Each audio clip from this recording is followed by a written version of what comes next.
ಎಲ್ಲರಿಗೂ ನಮಸ್ಕಾರ. ಇದು ಸುದ್ದಿ ವಿಶ್ಲೇಷಣೆ. ನಾನು ಶಶಿಧರ್ ಭಟ್. ಇದು ನನ್ನ ಡಿಜಿಟಲ್ ವಾಹಿನಿ. ಇದನ್ನು ಲೈಕ್ ಮಾಡಿ, ಸಬ್ಸ್ಕ್ರೈಬ್ ಮಾಡಿ, ಬೆಲ್ ಐಕಾನ್ನ ಪ್ರೆಸ್ ಮಾಡೋದಕ್ಕೆ ಮರಿಬೇಡಿ. ಹಾಗೆಯೇ ಸ್ವತಂತ್ರ ಪತ್ರಿಕೋದ್ಯಮಕ್ಕೆ ತಮ್ಮ ಪ್ರೀತಿ, ಕೃಪಾಶೀರ್ವಾದ, ಸಹಾಯ ಇರಲಿ. ಎಸ್, ಇವತ್ತು ನಾನು ಒಂದು 2-3 ವಿಚಾರಗಳ ಕುರಿತು ತಮ್ಮ ಜೊತೆ ಮಾತನಾಡಬೇಕು. ಬಹಳ ಮುಖ್ಯವಾಗಿ ಮುಖ್ಯಮಂತ್ರಿ ಸಿದ್ದರಾಮಯ್ಯನವರು ಹತಾಶರಾಗಿದ್ದಾರೆ. ಈ ಪ್ರಶ್ನೆ ನನ್ನನ್ನು ಕಾಡ್ತಾ ಇದೆ. ಯಾಕಂದರೆ 80ರ ದಶಕದಿಂದ ನೋಡ್ತಾ ಇದ್ದಂಥ ಸಿದ್ದರಾಮಯ್ಯ ಈ ರೀತಿ ಇರಲಿಲ್ಲ ಅವರು. ಸೊ ಅವರು ಈಗ ಕಳೆದ ಕೆಲವು ದಿನಗಳಿಂದ ಟೆಂಪಲ್ ರನ್ ಅನ್ನು ಪ್ರಾರಂಭಿಸಿದ್ದಾರೆ. ದೇವಸ್ಥಾನಗಳಿಗೆ ಭೇಟಿ, ತಪ್ಪಲ್ಲ. ಆದರೆ ಅದು ನಿಮ್ಮ ವ್ಯಕ್ತಿತ್ವದ ಭಾಗವೇ ಅಥವಾ ನೀವು ನಿಮ್ಮ ವ್ಯಕ್ತಿತ್ವದಲ್ಲಿ ಬದಲಾವಣೆಯನ್ನ ಮಾಡಿಕೊಂಡಿದ್ದಾರೆ ಅನ್ನೋ ಪ್ರಶ್ನೆ. ನಾನು ಮಾತನಾಡ್ತಾ ಇರುವುದು ಈ ಬದಲಾವಣೆಯ ಬಗ್ಗೆನೇ ಹೊರತು ಅವರು ದೇವಸ್ಥಾನಕ್ಕೆ ಹೋಗ್ಲಿ ಬಿಡ್ಲಿ ಅದು ವೈಯಕ್ತಿಕವಾಗಿ. ಯಾವತ್ತೂ ಕೂಡ ಧರ್ಮ ಮತ್ತು ಆಚರಣೆಗಳು ವೈಯಕ್ತಿಕವಾದವು. ಯಾರಿಗೆ ಯಾವುದು ಸಂತೋಷ ಕೊಡುತ್ತೋ ಅದನ್ನು ಅವರು ಮಾಡಬೇಕು. ಆದರೆ ಬಹುತೇಕ ಸಂದರ್ಭಗಳಲ್ಲಿ ದೈವ ಭಕ್ತಿ ಬೇರೆ, ದೈವ ಭಯ ಬೇರೆ. ಅಂದರೆ ಹತಾಶರಾದ ಸಂದರ್ಭದಲ್ಲಿ ನಿಮಗೆ ದೈವ ಭಕ್ತಿ ಮತ್ತು ದೈವ ಭಯ ಉಂಟಾಗಿದೆಯೇ? ಈ ಪ್ರಶ್ನೆ. ಸಿದ್ದರಾಮಯ್ಯ ಎಂದೂ ಕೂಡ ದೇವಸ್ಥಾನಗಳಿಗೆ ಭೇಟಿ ನೀಡಿದವರೇ ಅಲ್ಲ, ಬಹಳ ಕಡಿಮೆ. ಎಲ್ಲೋ ಕರೆದ್ರೆ, ಆಚರಣೆ ಕರೆದ್ರೆ ಹೋಗ್ತಿದ್ರು. ಆದರೆ ಅದೊಂದು ಈಗ ಉಳಿದ ರಾಜಕಾರಣಿಗಳ ಹಾಗೆ, ಈ ದೇವೇಗೌಡರ ಹಾಗೆ ಅವರು ಹೋಗ್ಬಿಟ್ಟು ಅವ್ರು ಹೇಗೆ ಹೋಗ್ತಾರೆ ನಾನು ಚರ್ಚೆ ಮಾಡಕ್ಕೆ ಹೋಗಲ್ಲ. ಯಡಿಯೂರಪ್ಪನ ಆ ರೀತಿ ಇರಲಿಲ್ಲ. ಬಟ್ ಇವತ್ತು ಅವರು ಆಗಿದ್ರ ಕಾರಣ ಒಂದು ನನಗೆ ಅನ್ನಿಸುವ ಹಾಗೆ ಅವರ ಒಳಗಡೆ ಒಂದು ರೀತಿಯ ಆತಂಕ ಪ್ರಾರಂಭ ಆಗಿದೆ. ಆ ಆತಂಕಕ್ಕೆ ಕಾರಣ ಅವರು ತಪ್ಪು ಮಾಡಿದ್ದಾರೆ ಅನ್ನುವುದೇ ಆಗಿರಬೇಕು ಅಂತನೂ ಇಲ್ಲ. ಏನಪ್ಪ ಬದುಕಿನಲ್ಲಿ ಎಲ್ಲ ಮಾಡಿದೆ ನಾನು, ಈಗಾಗೋಯ್ತು ನನ್ನ ರಾಜಕೀಯ ಬದುಕಿನಲ್ಲಿ ಕೊನೆಯಲ್ಲಿ ಅಂತೇಳಿ. ಯಾಕೆಂದರೆ ನಿನ್ನೆ ಕೂಡ ಅವರು ಸೌದತ್ತಿಗೆ ಹೋದವರು ಅವರ ಹೆಂಡತಿಯ ಹೆಸರಿನಲ್ಲಿ ಪೂಜೆ ಮಾಡಿಸಿದ್ದಾರೆ. ಹಾಗೆಯೇ ಚಾಮುಂಡಿ ಬೆಟ್ಟಕ್ಕೆ ಅವರು ಯೂಸುವಲಿ ಇತ್ತೀಚಿನ ದಿನಗಳಲ್ಲಿ ಅತಿ ಹೆಚ್ಚು ಹೋಗ್ತಾ ಇದ್ದಾರೆ. ಸೊ ಅಂದರೆ ಅವರಿಗೆ ಹೆಂಡತಿಯ ಹೆಸರಿನಲ್ಲಿ ಪೂಜೆ ಮಾಡಿದ್ದು 2 ಕಾರಣಗಳಿರೋ ಚಾನ್ಸಸ್ ಇರುತ್ತೆ. ಒಂದು, ಈ ಒಂದು ಆಪಾದನೆಯಿಂದ, ಆರೋಪದಿಂದ ಹೆಂಡತಿ ಹೊರಗೆ ಬರಲಿ ಅನ್ನೋದು. 2ನೇದಾಗಿ, ಎಂದೂ ರಾಜಕೀಯಕ್ಕೆ ಬರದ ಹೆಣ್ಣು ಮಗಳು, ಗಂಡನ ಜೊತೆ ವಿಧಾನಸೌಧದಲ್ಲಿ ಮಿಂಚಬೇಕು, ಇನ್ನೊಂದು ಮಾಡಬೇಕು ಅಂತ ಆಲೋಚನೆ ಮಾಡದಿರುವ ಹೆಣ್ಣು ಮಗಳು, ಕೇವಲ ತನ್ನ ಬದುಕು, ಕುಟುಂಬವನ್ನು ನೋಡಿಕೊಂಡಂಥ ಹೆಣ್ಣು ಮಗಳು. ಯಾವ ರಾಜಕಾರಣ ಮನೆಗೆ ಯಾರೂ ಬರಲಿ, ಮನೆಯಿಂದ ಅಡುಗೆ ಮನೆಯಿಂದ ಇನ್ನೊಂದು ಹೊರಗೆ ಬರೆದಿರೋ ಹೆಣ್ಣು ಮಗಳು. ಸೊ ಇಂತಹವರ ಮೇಲೆ ಆರೋಪ ಬಂತಲ್ಲ ಅಂತ ಬೇಸರ ಕೂಡ ಇರ್ಬೋದು ಸಿದ್ದರಾಮಯ್ಯನವರಿಗೆ. ಸೊ ಹೀಗಾಗೋಯ್ತಲ್ಲ, ನಾನು ತಡಿಬೋದಾಗಿತ್ತೇನೋ, ಹೀಗೆಲ್ಲ ಅನ್ನಿಸಿರ್ಬೋದು. ಒಟ್ಟಿನಲ್ಲಿ ಅವರು ಆತಂಕದಲ್ಲಿ ಇದ್ದಾರೆ ಅನ್ನೋದನ್ನು ನಾನು ಹೇಳೋದಕ್ಕೆ ಹೊರಟಿದ್ದು. ಆದ್ದರಿಂದ ಅವರು ಈ ಟೆಂಪಲ್ ರನ್ ಅನ್ನು ಪ್ರಾರಂಭಿಸಿದ್ದಾರೆ. ಸೊ ಇದೇನಾಗತ್ತೆ ಗೊತ್ತಿಲ್ಲ. ಈ ನಡುವೆ ನನಗೆ ಆ ಸ್ನೇಹಮಯಿ ಕೃಷ್ಣ ಅವರು ಸ್ನೇಹಮಯಿಯೋ ದ್ವೇಷಮಯಿಯೋ ಅಂತ ಅನುಮಾನ ಶುರುವಾಗಿದೆ. ಈ ಬೆಳಗ್ಗೆ ನೋಡ್ತಾ ಇದ್ದೆ, ಅವರು ಇವತ್ತು ಲೋಕಾಯುಕ್ತ ಕಚೇರಿಗೆ ಸ್ನೇಹಮಯಿ ಅವರು ಭೇಟಿ ನೀಡ್ತಾರಂತೆ. ಯಾಕೆ ಭೇಟಿ ನೀಡ್ತಾರಂತೆ? ಸಿದ್ದರಾಮಯ್ಯನವರನ್ನು ನ್ಯಾಯಾಂಗ ಬಂಧನಕ್ಕೆ ಕಳಿಸಿ. ಅಲ್ಲ, ಲೋಕಾಯುಕ್ತ ತನಿಖೆ ಮಾಡ್ತೀವಿ, ಸ್ವಲ್ಪ ತಡ್ಕಬೇಕಪ್ಪ. ಅಲ್ಲಿವರೆಗೆ ಯಾಕೆ ಅವ್ರು ಇದ್ದಕ್ಕಿದ್ದಾಗ ಇವತ್ತೇ ಕಳಿಸ್ಬಿಡ್ಬೇಕು ಜೈಲಿಗೆ ಅನ್ನೋ ದ್ವೇಷದಿಂದ ಸ್ನೇಹಮಯ್ಯ. ಅವ್ರು ಅಟ್ಲೀಸ್ಟ್ ಸ್ನೇಹಮಯ್ಯನ ಹೆಸರಾರು ಬದಲಾಯಿಸ್ಕೋಬೇಕು.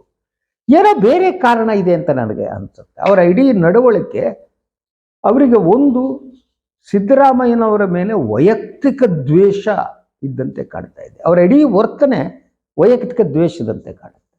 ಸೊ ಅವರನ್ನ ಮಾಧ್ಯಮಗಳು ಬಳಸ್ಕೊತಾ ಇದೆ. ಇವತ್ತು ಬೆಳಗ್ಗೆ ಸ್ನೇಹಮಯಿ ಕೃಷ್ಣ ಅವರು ಲೋಕಾಯುಕ್ತಕ್ಕೆ ಭೇಟಿ, ಸಿದ್ದರಾಮಯ್ಯ ಬಂಧಿಸಿ ನ್ಯಾಯಾಂಗ ಬಂಧನಕ್ಕೆ ಕಳಿಸಿ ಅಂತ ಬರ್ತಾರೆ.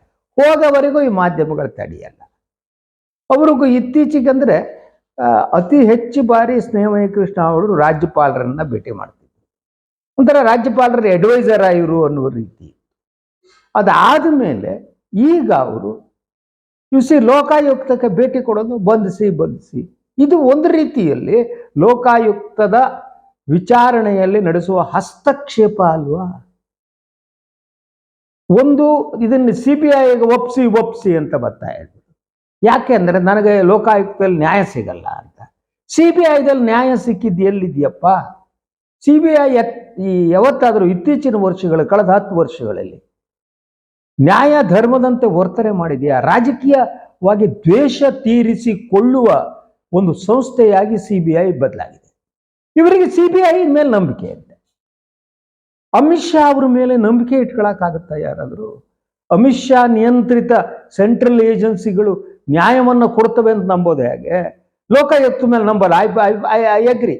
ಲೋಕಾಯುಕ್ತ ಓಕೆಪ್ಪ, ಅದು ರಾಜ್ಯ ಸರ್ಕಾರದ ಒಳಗೆ ಬರುತ್ತೆ, ನ್ಯಾಯ ಸಿಗುತ್ತಾ ಇಲ್ವೋ, ಓಕೆ ಫೈನ್, ಆ ಅನುಮಾನ ಇರ್ಬೋದು. ಆದರೆ ಲೋಕಾಯುಕ್ತದ ಮೇಲೆ ನಿಮ್ಗೆ ಅನುಮಾನ ಇರೋರಿಗೆ CBI ಮೇಲೂ ಅನುಮಾನ ಇರಬೇಕಲ್ವಾ?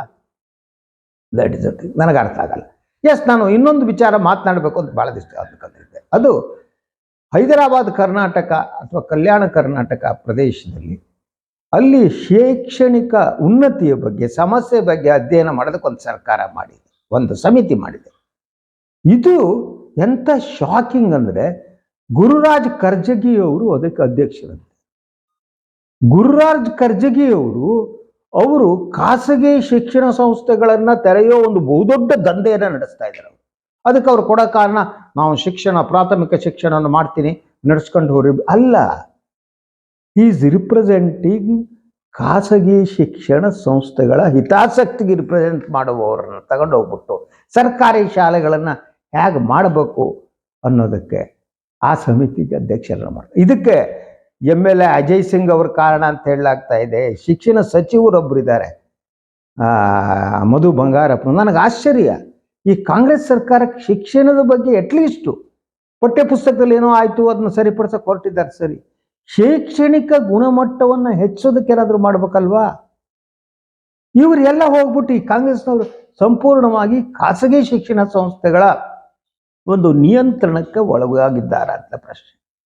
ಯಾಕೆಂದರೆ ಈ ನಮ್ಮ ಶಾಸಕರಲ್ಲಿ ಬಹುತೇಕ ಜನ ಖಾಸಗಿ ಶಿಕ್ಷಣ ಸಂಸ್ಥೆಗಳನ್ನು ಹೊಂದಿದ್ದಾರೆ. ಈ ಖಾಸಗಿ ಶಿಕ್ಷಣ ಸಂಸ್ಥೆಗಳು ಸಂಪೂರ್ಣವಾಗಿ ಲೂಟಿ ಮಾಡುವ ಕೆಲಸವನ್ನು ಮಾಡ್ತವೆ. ಅವರಿಗೆ ಅನುಕೂಲ ಆಗಲಿ ಅನ್ನೋ ಕಾರಣಕ್ಕಾಗಿ ಸರ್ಕಾರಿ ಶಿಕ್ಷಣ ಸಂಸ್ಥೆಗಳನ್ನು, ಸರ್ಕಾರಿ ಶಾಲೆಗಳನ್ನು, ಅಲ್ಲಿಯ ಶೈಕ್ಷಣಿಕ ಮಟ್ಟವನ್ನು ಉನ್ನತೀಕರಣಗೊಳಿಸುವ ಯಾವ ಕೆಲಸವನ್ನು ಯಾವ ಸರ್ಕಾರವೂ ಮಾಡಲ್ಲ. BJP, ಕಾಂಗ್ರೆಸ್, JDS ಇವರೆಲ್ಲ ಖಾಸಗಿ ಶಿಕ್ಷಣ ಸಂಸ್ಥೆ ಏಜೆಂಟ್ರುಗಳು, ಬಾಲಂಗೋಚಿಗಳು, ಬಟ್ಟಂಗಿಗಳು, ಅಯೋಗ್ಯರು. ಇದನ್ನೇನು ಮಾಡದೆ ಇಂಡೈರೆಕ್ಟ್ಲಿ ಖಾಸಗಿ ಶಿಕ್ಷಣ ಸಂಸ್ಥೆಗೆ ಹೆಲ್ಪ್ ಮಾಡೋದು. ಈಗ ತಂದು ಗುರುರಾಜ್ ಕರ್ಜಗಿಯನ್ನು ಕೂಡಿಸಬೇಕು. ಒಳ್ಳೆ ಹರಿಕಥೆ ಅವರು, ಪ್ರವಚನಕಾರರು. ಅವ್ರನ್ನ ಯಾವ ದೇವಸ್ಥಾನಕ್ಕೆ ಬಿಡ್ಬಿಟ್ರಿ, ಮಠಗಳಲ್ಲಿ ಬಿಡ್ಬೋದು. ಹರಿಕಥೆಗಳನ್ನ ಪ್ರವಚನ ಮಾಡ್ತಿರ್ತಾರೆ. ಅದಕ್ಕೆ ಶಿಕ್ಷಣದ ಬಗ್ಗೆ ಅವರೆಲ್ಲ ಹರಿಕಥೆ ಯಾಕಂತಂದರೆ ಒಂಥರ ರಂಜನೀಯವಾಗಿ ಮಾತನಾಡೋದು. ನೀವು ಕೇಳ್ತಕ್ಕ ಭಾಳ ಖುಷಿ ಆಗ್ತದೆ. ಅಲ್ಲಿ ವೈಚಾರಿಕತೆ ಇರಲ್ಲ. ವೈಚಾರಿಕತೆ ಇಲ್ಲದೆ ರಂಜನೀಯವಾಗಿ ಜನರನ್ನು ರಂಜನೆಗೆ ಒಳಪಡಿಸುವಂತೆ ಮಾತನಾಡೋದು. ಅದಕ್ಕೆ ಯಾವುದೋ ಉದಾಹರಣೆಗಳನ್ನು ತರೋದು, ಅದನ್ನು ಹಾಕೋದು. ಏನ್ರಿ ಹಬ್ಬ ಕರ್ಜಗಿಯವ್ರು ಏನು ಮಾತಾಡಿದ್ರು ಗೊತ್ತಾ? ನೀವು ನೋಡಿ, ಇದರಲ್ಲಿ ಯೂಟ್ಯೂಬ್ನಲ್ಲಿ ಬರ್ತಾರವರು, ಅವರು ಮಾತಾಡಿದ್ದಕ್ಕೆ ಜನ ಅಷ್ಟು ಜನ ವಿಸಿಟ್ ಮಾಡ್ತಾರೆ. ಯಾಕೆಂದರೆ ರಂಜನೆ ಅದು ಅಲ್ಲಿರುವುದು.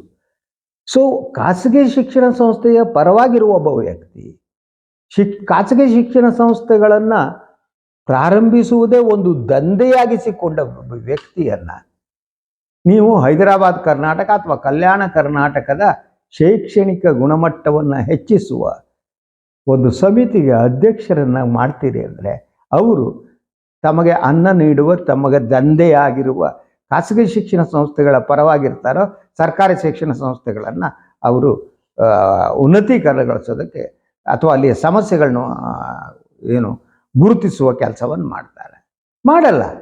ಯಾಕೆಂದರೆ ಗುರುರಾಜ್ ಕರ್ಜಗಿಯವರಿಗೆ ಬೇಕಾದ್ದು ಖಾಸಗಿ ಶಿಕ್ಷಣ ಸಂಸ್ಥೆಗಳೇ ಹೊರತು ಸರ್ಕಾರಿ ಶಾಲೆಗಳಲ್ಲ.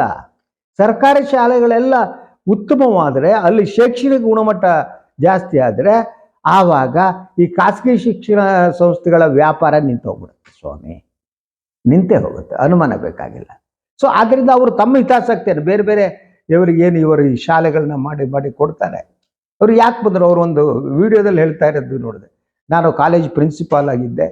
ಸೊ ಪ್ರಿನ್ಸಿಪಾಲ್ ಆಗಿದ್ದವನು ಪ್ರಾಥಮಿಕ ಶಿಕ್ಷಣವನ್ನು ಉನ್ನತೀಕರಣಗೊಳಿಸ್ಬೇಕು ಅಂತ ಪ್ರಾಥಮಿಕ ಶಾಲೆಗೆ ನಾನು ಹೊರಟೆ ಪ್ರಿನ್ಸಿಪಾಲ್ ಆಗಿ. ಎಲ್ಲ ನನಗೆ ಬೈದರು.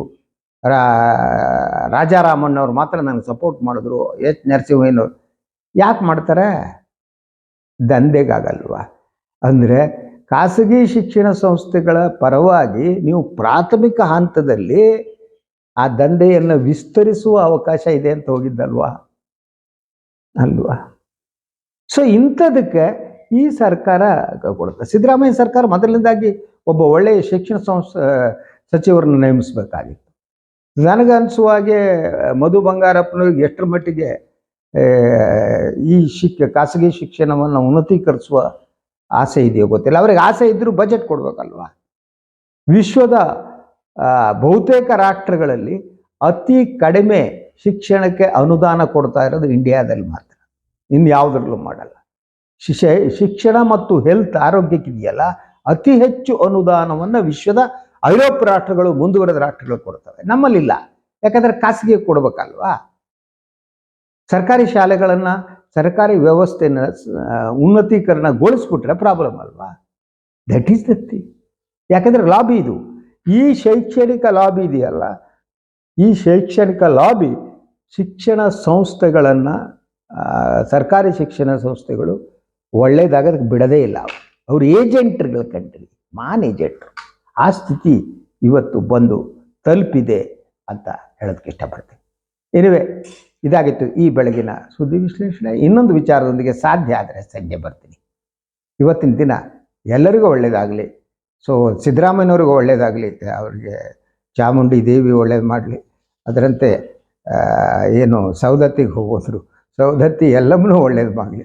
ಎನಿವೆ, ಅವರು ಭಾಳ ಬೇಸರ, ಹತಾಶಲಿದ್ದಾಗ ಅನಿಸುತ್ತೆ, ಅದರಿಂದ ಹೊರಗೆ ಬರಲಿ ಅಂತ ಆಶಿಸ್ತೀನಿ. ಅದೇ ರೀತಿ ನಮ್ಮ ಸ್ನೇಹಮಯಿ ಕೃಷ್ಣ ಅವರು ಸ್ನೇಹಮಯಿ ಆಗಲಿ, ದ್ವೇಷಮಯಿ ಆಗೋದು ಬೇಡ ಅನ್ನೋದಕ್ಕೆ ಇಷ್ಟಪಡ್ತೀನಿ. ಮತ್ತು ಅದ್ರ ಜೊತೆಗೆ ಹೋಗ್ಬಿಟ್ಟು ಒತ್ತಡ ಹೇರುವ ಕೆಲಸ, ಬಂಧಿಸಿ ಇದು ದ್ವೇಷದಿಂದ ಬರುತ್ತೆ. ಇದರಲ್ಲಿ ನ್ಯಾಯ ಹೊರಗಡೆ ಬರಲಿ ಅನ್ನೋ ದ್ವೇಷದಿಂದ ಅಲ್ಲ ಅಲ್ವಾ? ಇರುವೆ ಅಗೇನ್ ವಿಲ್ ಮೀಟ್. ಎಲ್ಲರಿಗೂ ಒಳ್ಳೆಯದಾಗಲಿ. ನಮಸ್ಕಾರ.